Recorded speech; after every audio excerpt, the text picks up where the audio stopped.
16장 19절로 20절 읽고 시작합니다. 큰 성이 세 갈래로 갈라지고 만국의 성들도 무너지니 큰 성 바벨론이 하나님 앞에 기억하신 바 되어 그의 맹렬한 진노의 포도주 잔을 받으매 각 섬도 없어지고 산악도 간되었더라. 여기 큰 성이라고 하는 이거는 어떤 국가로 말하자면 이제 도성, 큰 성이 되겠죠. 그래서 지방에 이제 많은 또 그 도시들이 또 있으니까 물리적으로 보자면 이제 그런 표현을 사용해서 기독교라고 하는 종교 체제 큰 틀로 있고, 그 다음에 각 처에는 교회들이 이렇게 다 세워지죠. 각 성마다 세워지니까. 주님의 교회도 마찬가지예요. 주님의 교회가 하나여야 되는 것이죠. 전체적으로 보면. 그러나 각 지역, 마게도니아에 있는 여러 교회들이, 이건 복수잖아요. 이런 것처럼 각 성마다 교회들이 세워지지만 주님의 몸된 교회는 우주적으로 하나다. 이제 그래서 이런 개념을 이제 이해를 하셔야 되겠어요. 큰 성은 세상 교계인 기독교계이며 만국의 성은 세상 인간들이 모여서 사는 도시들인데 이것은 각 지역에 있는 각 성읍에 있는 교회들이죠. 그런 뜻이에요. 그 다음에 두 번째는 그의 맹렬한 진노의 포도주 잔을 받았다 이랬는데, 주님의 맹렬한 진노의 포도주 잔을 받는다라는 말씀에서는 주님께서 제자들에게 축사하여 주신 축복의 잔과 주님이 십자가에서 마신 진노의 잔을 대비해서 큰 음료의 잔이 있죠. 음료의 잔을 마시게 하는 것 자체가, 즉 세상 교계의 다른 교훈을, 사람의 교리들을 섞은 섞인 포도주다 그러는데, 그런 섞은 교리, 섞은 하나님 말씀에다가 사람의 교리를 섞은 것을 마시게 하는 것 자체가 하나님의 저주다 이거야. 그 분별력이 없는 것은 하나님 저주받은 것이죠, 말하자면. 그 다음에 이제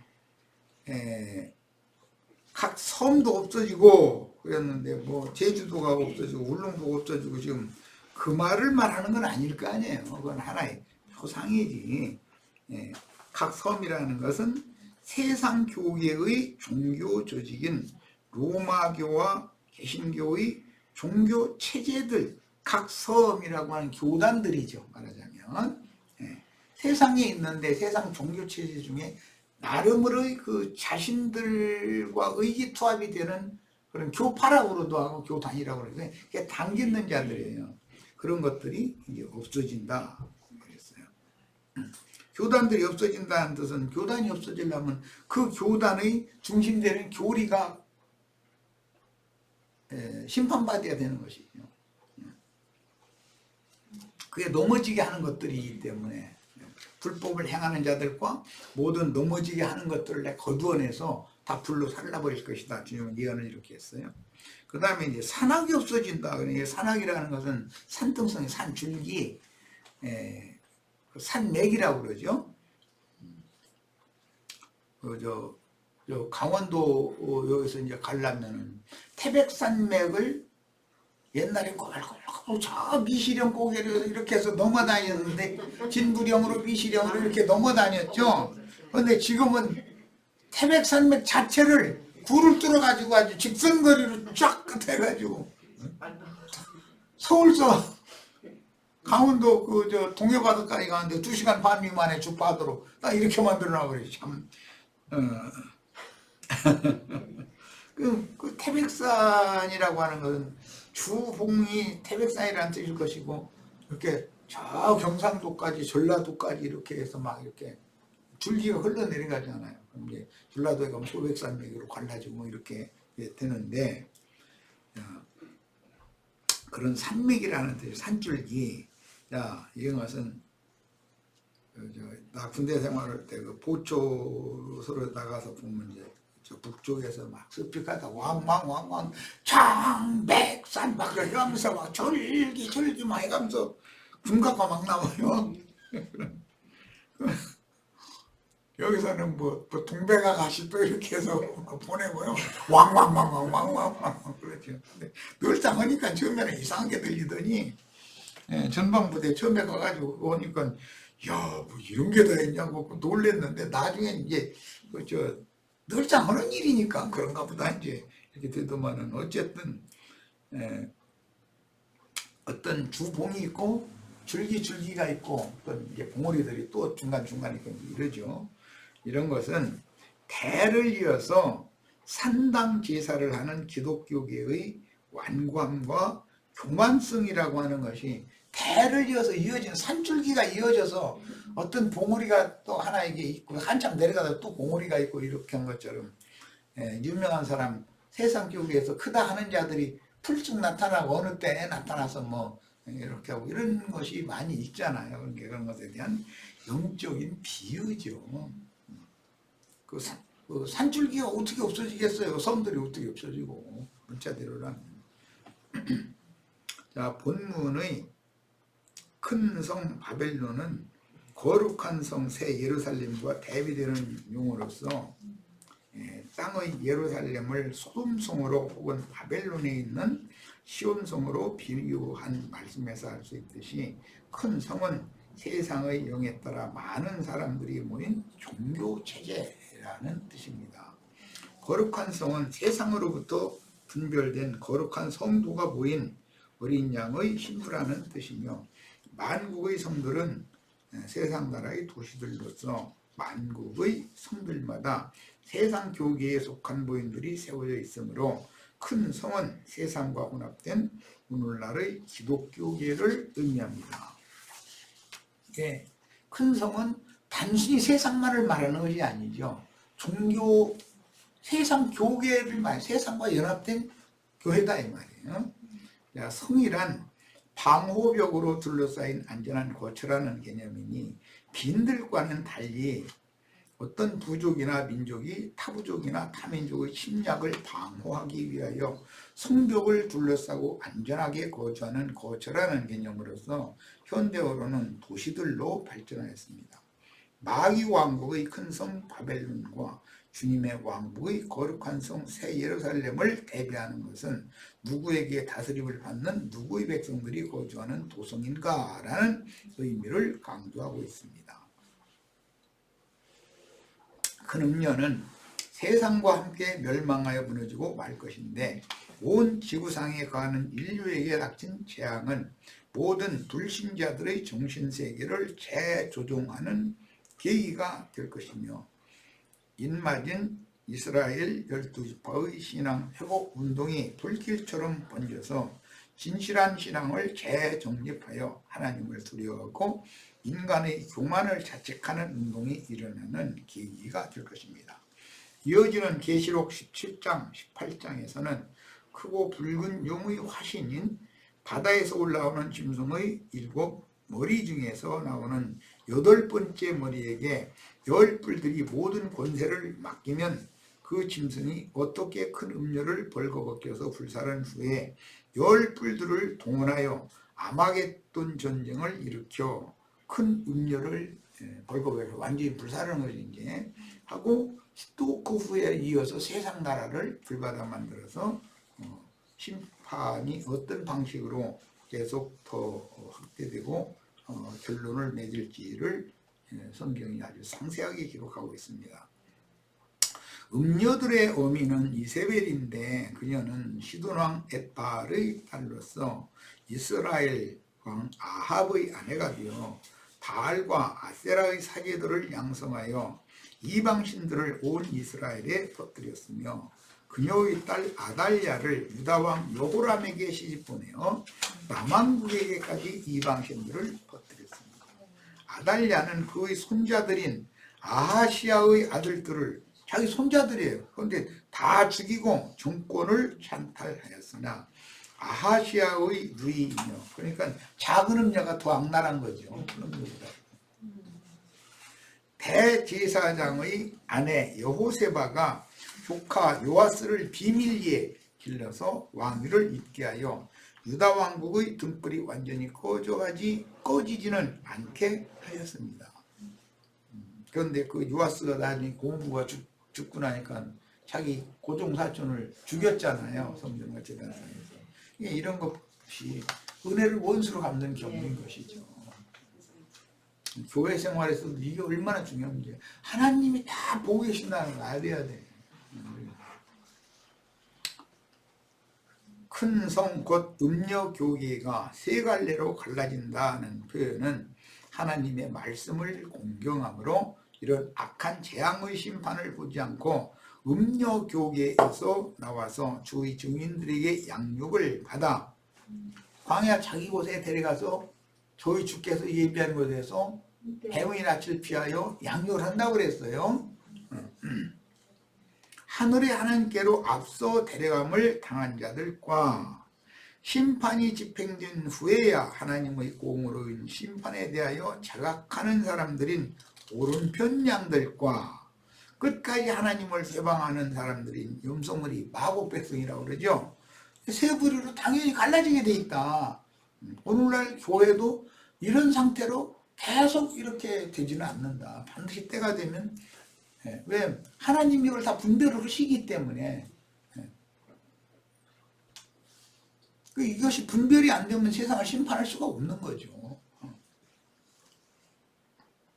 하늘과 땅과 바다에 거하는 세 부류의 인류는 교회 시대의 종결기에 세상 교계인 로마교와 개신교계라는 두 종교 조직에 들지 아니한 여러 부류의 신자들과 불신자들로 나누어서 그날을 맞게 될 것인데, 보편적으로 현세는 이제 세상 나라의 그 이제 이념이라고 하는 거예요.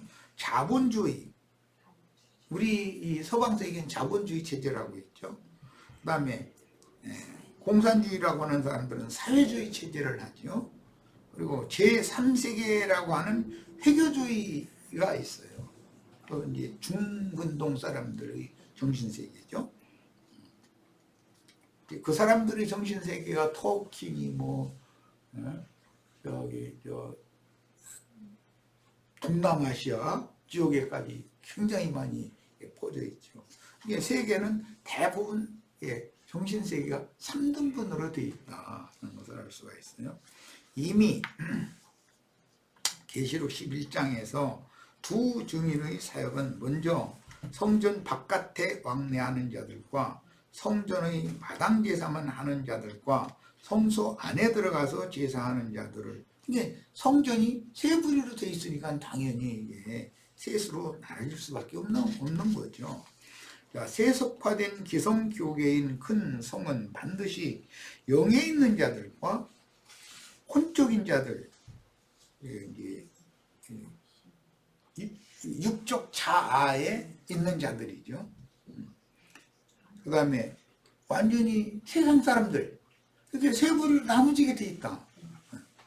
그 다음에 이들은 모두 하늘과 땅과 바다에 거하는 자들로 나누어져서 오는 새 세상을 누군가가 이어받게 된다. 그런데 우리는 오는 새 세상을 지천사로 이어받기를 원하는 것이, 유구인공으로 이어받기를 원하는 사람들이 아니죠. 우리는 이제. 애굽의 신자들, 구약의 예표에 광야의 신자들, 가나안 땅의 신자들은 당연히 나누어지는데, 이것은 생명의 분량에 따른 얘기이기 때문에 아벨 분량이 있는 자들은 가나안 땅에 들어간 자들, 광야를 맴도는 자들은 청년에 이르기까지 자라는 과정에 있는 자들, 가나안 땅에 있는 자들, 애굽에 있는 자들, 고센 땅에 따로 있는 자들, 그런 사람들은 어린아이들, 젊은이들을 상징하는 말이다. 큰 성 바벨론이 받을 하나님의 맹렬한 진노의 포도주 잔은 큰 음녀 교계가 우리의 범죄들을 대속하기 위해서 대신 마신 주님의 십자가 고난에 참여하지 않고 하나님의 공의로운 심판을 예고하던, 이것은 그들이 참여한다 하지만 말로만, 교리로만, 예수 그들 그냥 입에 달렸어요. 십자가 주님이 십자가에 못 박혔을 때 손발이 옆구리가 얼마나 아팠느냐고 막 이러고 이거는 너무 영적인 사실과는 상관없는 사람들이다. 육신의 일만 생각하는 사람들이다. 예수를 육체로 알면 안 되죠. 영으로 알아야지. 그래서 믿음으로 십자가 고난에 동참하지 않고 하나님의 공의로운 심판을 예고하던 증인들의 경고도 듣지 않고 배척하며 회방하던 큰 성에 공의의 하나님께로부터 내려지는 최후 심판의 잔을 받고 심판받았다는 뜻이다. 그러니까 큰 음료의 잔에 있는 온갖 더러운 것들을 마신다라는 것 자체가 하나님이 심판이다 이거예요. 그게 하나님이 나는 너와 상관없다고 버렸다는 뜻이다는 말이에요. 그러려면 이제 분별이 필요하죠. 주님의 상에서 축사하여 주신 잔을 마셔야지 음료가 따라주는 잔을 마시면 죽는 거거든 사실은 그게. 이게 얼마나 중요한 문제냐. 음료의 잔이라는 건 기독교계의 조직이나 교리에 기반한 하나님 말씀을 어느 주일에는 어떤 성경에서 몇 절 딱 뽑아서 읽고 그 1시간에 시골에 1시간도 아니어서 질서를 이렇게 짧아요 사실은. 왜냐면 사람들이 졸아잡고 그냥 하품해서 하고 그러니까 은혜가 안 된다 해가지고 짧게 하는 거거든. 그래야 헌금이 맑은 정신으로 돌려보내 헌금이 많이 나오니까 그래 사실은. 우리처럼 하루에 집회를 막 45분씩 3시간씩 하고 그러면 기독교인들은 허공을 쓰고 놀랄 거야 아마. 그것도 날마다 또 어디다 대고 성경 이렇게 또 이어서 해야 되고 막 이러면 그런 신앙생활을 어떻게 하느냐가 막 그러지 않겠어요? 이미 천국 곡식들은 추수되어 하늘의 하나님께로 데려감을 받았고 땅과 바다에 남은 신자들의 모임들에는 사람들이 더 이상은 찾아오지 않는다. 왜? 선지자들의 예언과 같이 때가 되면 거짓 선지자들이 예언을 하려고 하면 그놈이 칼 맞아주고 거짓말 그만해 다 그런다는 거예요. 지금 세상이 다 세상 교계 목사들 뭐 얘기하려고 하면 세상 말 씨알이도 안 맥히지 이제는.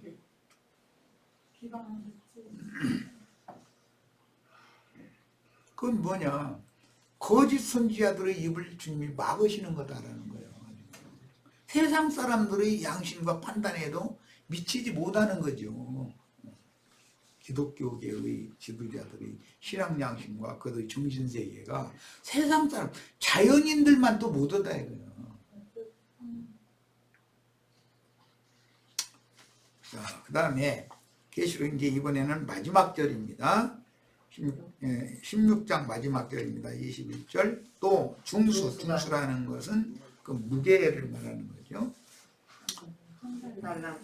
그 무게를 이제 수치로 이렇게 표현을 할 때 중수라고 그러죠. 한 달란트나 되는 큰 우박이 하늘로부터 사람들에게 내림에 사람들이 그 박제로 인하여 하나님을 회방하니 그 재앙의 힘이 큼일더라.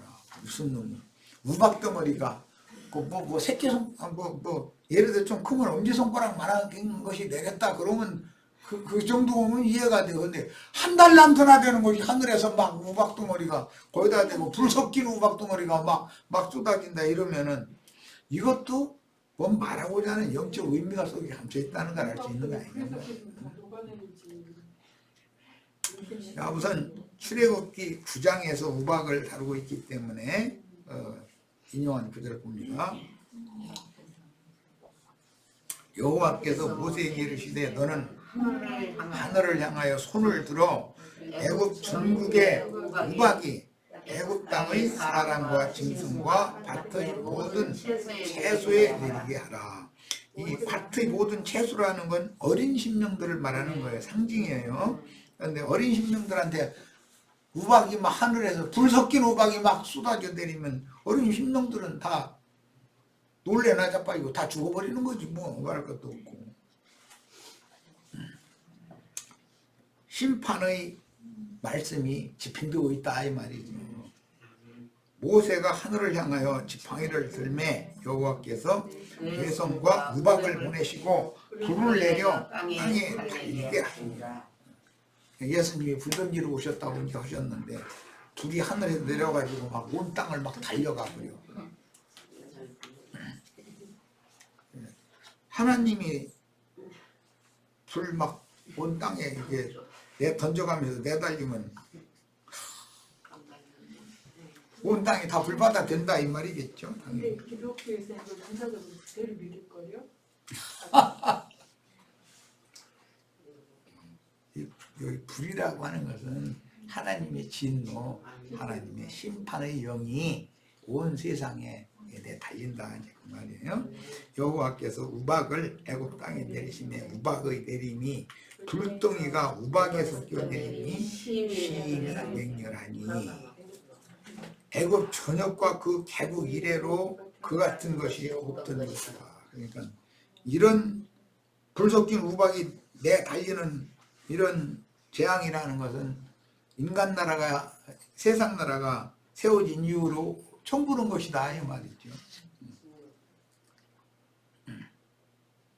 그것은 하나님의 심판의 불이 진노의 불이 진노가 네 바람천사한테 하나님의 그 심판의 불을 뿌리고 그냥 빨리 날아가라고 이렇게 하니까 이제 이렇게 된 건데 이것은 하나님의 심판의 말씀이 온 지구상에 있는 모든 인류에게 응한다 이 말이잖아요. 우박이 애국 온 땅에서 사람과 짐승을 물어나고 무릇 밭에 있는 것을 쳤으며 짐승들은 들판에 있을 것이고 풀 뜯고 이러고 있을 것이고 밭에 있는 것은 초식들일 거 아니에요. 밭에서 자라는 이런 것들을 싹 쳤다. 불의 말씀, 심판의 말씀, 심판의 영에 의해서 기독교인들이나 세상 사람들이나 다 모든 짐승인간들은 똑같으니까 뭐 들에 있는 짐승만이 아니고 밭에 있는 것들도 쳤다 뭐 그러지만 밭에 있는 것들도 하나님 보시기엔 전부 짐승의 마음 받은 것들이지 뭐 이걸 다 심판에 뿌린다 이 말이야. 우박이 또 밭의 모든 채소를 치고 들의 모든 나무를 꺾었을 때 하면서 우박 재앙이 쭉 설명이 되는 거고 있어요. 이 말씀을 계시록 8장 7절에서 출애굽기 9장 말씀을 이제 재인용을 했죠. 우리는 이미 8장 때 말씀을 나눴지만 첫째 천사가 나팔을 부니 피 섞인 우박과 불 섞였다고만 하지 않고 피가 섞였다고 그랬어요. 그러니까 불벼락만 다 죽어가지고 이제 피 질질 흘리는 상태지 뭐. 불이 나와서 땅에 쏟아짐에 땅의 3분의 1이 타버리고 수목의 3분의 1이 타버리고 각종 푸른 풀도 다 타버렸더라. 여기 수목이니 뭐 각종 푸른 풀이니 뭐 이런 이야기들은 전부 인간들을 말한다. 그러니까 푸른 육체다 그래요. 나무는 육체를 말하는 거예요. 다 상징이에요. 육을 입은 인간들이 이런 재앙을 당한다 이 말이죠. 자, 이 말씀이 또 이제 계시록 출애굽기 9장 말씀이 재인용된 것이 11장에 인용이 됐는데 봅니다. 18절 19절 이방인들이 분노하며 주의 진노가 내려. 자, 불 섞인 우박이 내렸다는 건 주의 진노가 내린 것을 형상화시켰다. 설명한 바이다라는 걸 알 수 있죠. 죽은 자를 심판하시면 여기 죽은 자라는 건 돌아가신 고조 할아버지를 심판했다 그런 말이 아니고 살았으나 죽은 자들이에요. 그것은 영이 죽은 자들이에요. 육적 자아로 사는 사람들이에요. 심판하시며 종 선지자들과 성도들과 또 작은 자든지 큰 자든지 주의 이름을 경외하는 자들에게 상하시며 또 땅을 망하게 하는 자들을 멸망시키실 때로소이다. 이에 하늘에 있는 하나님의 성전이 열리니 이 성전이 열리면 성전 안에서 음성이 들려가야 돼요. 그런데 성전 안에 하나님의 언약궤가 보이며 계시록 11장 19절을 내가 그때 당시 얼마나 여러 번 강조했는지 몰라요. 우리 형제 자매님들에게도 지금 먼저 이런 하늘 성전의 언약 말씀, 그 말씀이신 주님, 뭐 약속, 이 주어진 말씀을 잘 증거를 하면 형제 자매님들도 하늘 문이 열려서 저 계시를 받아서 하나님의 약속이 오늘 나에게 이 세대에게 이렇게 응하는구나라는 것이 보여야 되는 거예요. 이게 하나님의 통치가. 언약궤가 보인다는 건 계시를 받는다 이 말이에요. 또 번개와 음성들과 우레와 지진과 큰 음악이 있더라. 그랬어요. 이런 것들은 모두 하나님의 진노가 인간 세상이 어떻게 집행되는지를 형상화시켜서 표상적으로 말하는 것이다. 뭐 여름에 뭐 소나기 막 내리고 그럴 때 두 구름이 막 부딪히고 그러면 우르릉 꽝꽝 하고 막 난리가 아니죠. 그것이 이제 하늘의 징조잖아요. 또 그것도. 그런데 그런 것이 영적으로 이렇게 적용되는 것을 이해를 잘 해야 합니다. 불이 섞인 우박덩이들이 하늘에서 떨어져 땅을 심판하는 말씀은 비유로서 천지와 만물과 만상의 조물주요 주제께서 인간 세상을 불쌍히 여기시는 마음이 사라지고 우박은 참기운이잖아요. 그런데 거기에 또 불이 섞여 있어요. 그러면 하나님이 인간을 불쌍히 여기던 그런 온유한 마음이 사라져버리고 하나님이 막 차가워지신 거예요. 그런데 그 차가운 것 속에는 또 하나님이 심판의 진노의 불이 또 섞여 있어요. 이게 하나님의 심정을 이렇게 표현했다는 걸 알 수 있지 않냐 이 말이에요. 우박 속에다가 막 진노의 불을 감춰가지고 막 쏟아 내리는 거예요. 이제. 참 표현이. 분노할 때는 불이라고 하고 마음이 냉담하면 우발이라고 하고. 인간 세상을 불쌍히 여기시는 마음이 사라지고 냉담한 마음으로 이것들은 더 이상 놔두면 안 되겠다 해서 이제 하나님이 막 분이 이제 일어난 거죠. 냉담한 마음으로 그분 속에 감추어 두셨던 진노를 세상에 쏟아붓는다라는 뜻입니다. 이게 불 섞인 우박이 막 달렸다 그러면 이것은 천사들을 바람 천사들을 사방에 풀어놔가지고 막 하나님이 막 분을 내가지고 막 인간들을 불쌍히 여기는 마음이 싹 없어져 버린 것이죠. 내가 이제 싸우고 나면은 어제 사랑한다고 했고 뭐 아침에 밥 차려줘서 잘 먹었네 이제 그려놓고 나서 뭔가가 뭐 잘못돼가지고 하면은 막 속에서 막 불이 막 올라오죠. 그러고 냉랭해져 가지고 냉랭해져 말하고 싶지가 않아. 뭐 얘기해도 뭐 하는 것이 배기 싫어져 버려.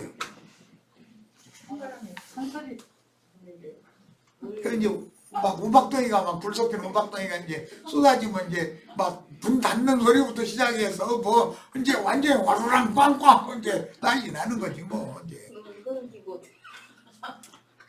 성경이나 이렇게 표현을 하지 우리 인간들이 이 성경 이런 거 하나님이 어떻게 뭐 우박에다가 불을 섞어가지고 막 땅에다가 막 한 달 한 듯이나 되는 걸 막 쏟아 부어가지고 이렇게 시끄러움을 피고 막 난리를 낼까 그러는데 하나님도 숨기려면 나도 성깔이 있어 이놈들한테 이러는 거지 뭐.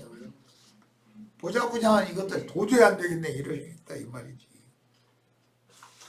우박은 때와 시기를 가리지 않고 내려서 농사를 망치기도 하고 이건 물리적으로 보자 그렇다는 거예요. 생각지 않고 예기치 않던 재앙이 되는데 한 여름에도 막 우박이 쏟아질 수 있죠 갑자기.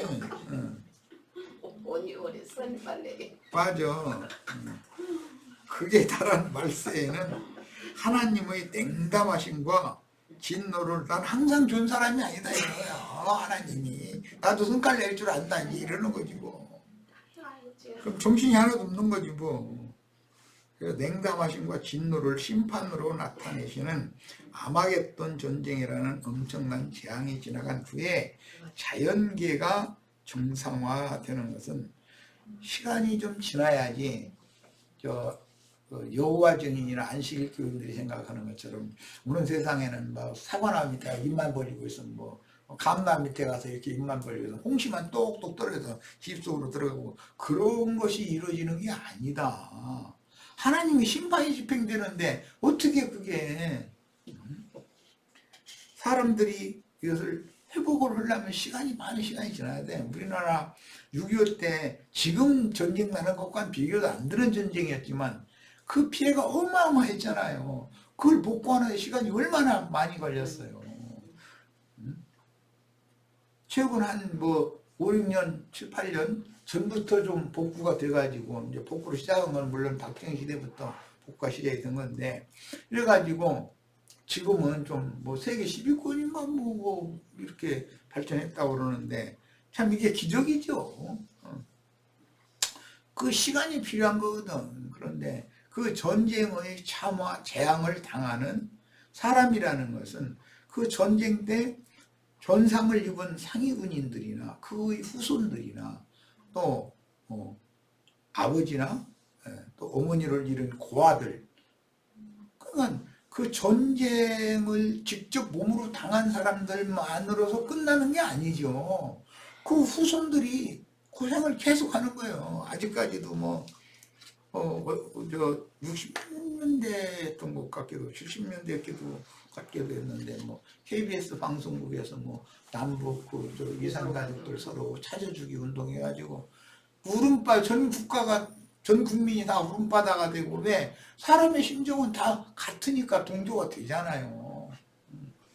어떻게 해서 이제 서로가 북한에서 다 여기서 이런 사람이 북한에 있는 이런 사람 찾는다면 북한에서 협력해가지고 그 김일성 때가 아니고 김정은이 때지. 아니 김정은이 때가 아니고 김정은이 아버지 김정일이 때 그런 일이 있었었죠. 거기서 다 찾아서 통보해주고 북한에서 이런 사람 찾는다 그러면 남한에 국가가 이걸 다 수소문을 찾아가지고 또 북한에 통보해주고 그러면 둘이 이제 만나가지고 얼싸안고 울고불고 다 그런 게 그런 세월을 다 그 후손들이 사는 거 아니에요. 언제나 이러는 거다. 그러니까 그 단대만 피해를 입는 게 아니죠. 전사자도 있을 것이고 전상자도 있을 것이고 과부도 나올 것이고 당연히 과들이 나오기 마련이고 이거 다 남은 국민들 국가는 책임지고 어떻게든지 연명을 시켜서 살려야 되잖아요. 그럼 나라는 농토에서 나온 곡물은 없고 나무 돌아가는 나라 보고 사정해가지고 우리 국민 다 굶어 죽는데 이거 좀 도와달라고. 우리나라가 그러고 지냈잖아요. 6.25 그때. 그런데 미국은 그때 참 하나님이다. 너무 놀라운 게 밀농사가 얼마나 잘 되고 옥수농사가 잘 됐는지 농민들이 농사 안 짓겠다고 나와버려. 폭락하니까 값이. 그러니까 이제 국가가 그걸 사는 거예요. 사서 창고에다 다 싸놓다. 곡식 창고를 어떻게 할 수가 없으니까 태평양 바다에다가 다 갖다가 버리는 중이 아니겠죠. 다. 그런데 우리나라는 그난리가 나가지고 하니까 이거 야 그럼 너희가 이거 그냥 버리는 너희가 싫어다가 너희들 먹어라 그랬더니 우리나라는 돈 없어서 그거 싫어올 배도 없어요. 이래버리고 배를 사서 그 싫어올 돈이 우리나라 지금 어디가 있느냐고. 그러니까 미국이 할 수 없이 배까지 해서 싫어다가 내가 살던 건 서천이라 그러고 장항이나 군산이나 이런 데는 곡물 하역하는데 그게 아주 이랬잖아요 그때. 그렇게 들여온 그 원조 그 식물로 우리나라가 연명을 해가지고 오늘의 우리가 있는 거예요. 이런 걸 보면은 참 눈물 나는 얘기들이지.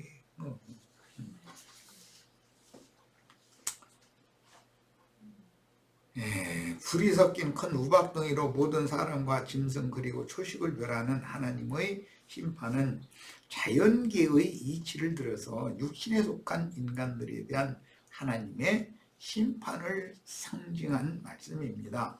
우박은 때와 시기를 가리지 않고 내서 농사를 망치기도 하고 생각지 않고 예기치 않던 재앙이 되는데 인간 타락이 극에 달한 말세에는 하나님의 냉담하심과 진노를 심판으로 나타내시는 아마겟돈 전쟁이라는 엄청난 재앙이 지나간 후에 이 자연계가 정상화되는 데는 많은 노력과 많은 시간이 지나가야 되는 거예요. 바로 좋은 세상이 바로 연결돼서 뭐 이런 생각을 여호와 증인들이나 안식일교인들이나 이런 사람들이 그런 생각들 하고 있는데 전혀 그런 게 아니에요.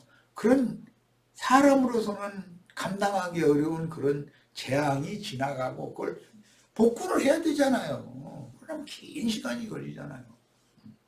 아니, 지금 70년이 지나가지고 이제 다 복구가 된 거잖아요. 북한 아직도 복구가 안 되고 있고 저 난리고.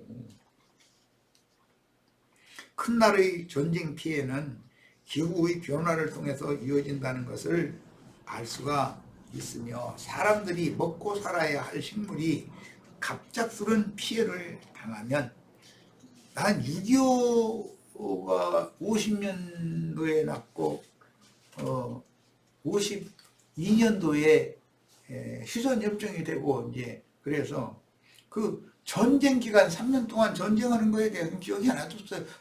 워낙 어릴 때 전쟁이 일어나기 불과 한 2년 전에 48년도에 태어났는데 전쟁에 뭔 일이 어떻게 있었는지 어떻게 알겠어. 그러나 전쟁이 끝난 다음에 휴전협정이 된 이후에 기근이 어마어마하게 기근이 엄습해버린 거예요. 비가 안 내리는데 어떻게 할 거예요. 농사를 못 짓는 거죠. 거기다 대고 사람들이 하도 많이 죽어나가고 그냥 대충부터 그러다 보니까 역병이 창궐하는 거예요. 사람 죽어나가는 건 여반사야. 그리고 굶어 죽은 인구 반, 역병에 걸려 죽은 인구 반, 수없이 죽어나갔거든 그때는. 그런 이제 시절을 내가 이제 경험을 해봤는데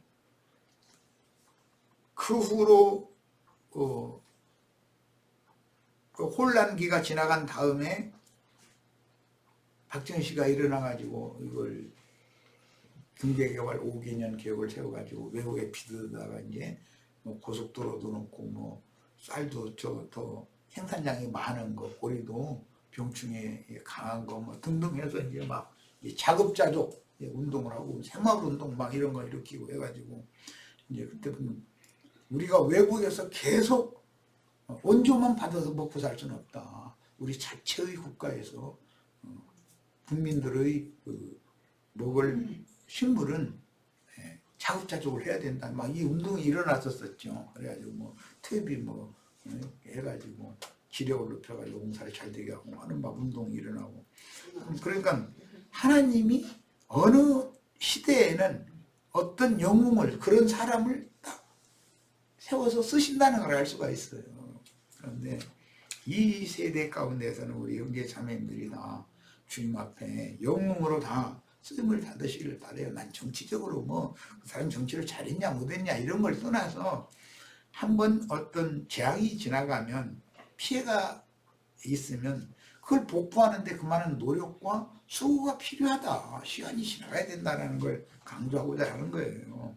난 정치인이 아니니까 그런 걸 말하고 싶지도 않고 이렇게 어떤 전쟁이 끝났다고 해서 피해가 이어지지 않느냐. 피해는 다음 세대까지도 그 정신 못 차리는 국민이면 그 다음 세대까지도 이어질 수도 있는 거죠.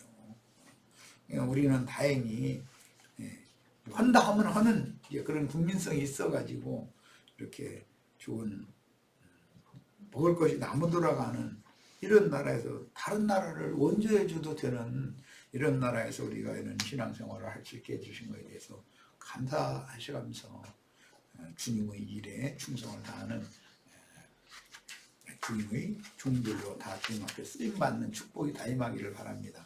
자, 오늘 집회 모두 마칩니다.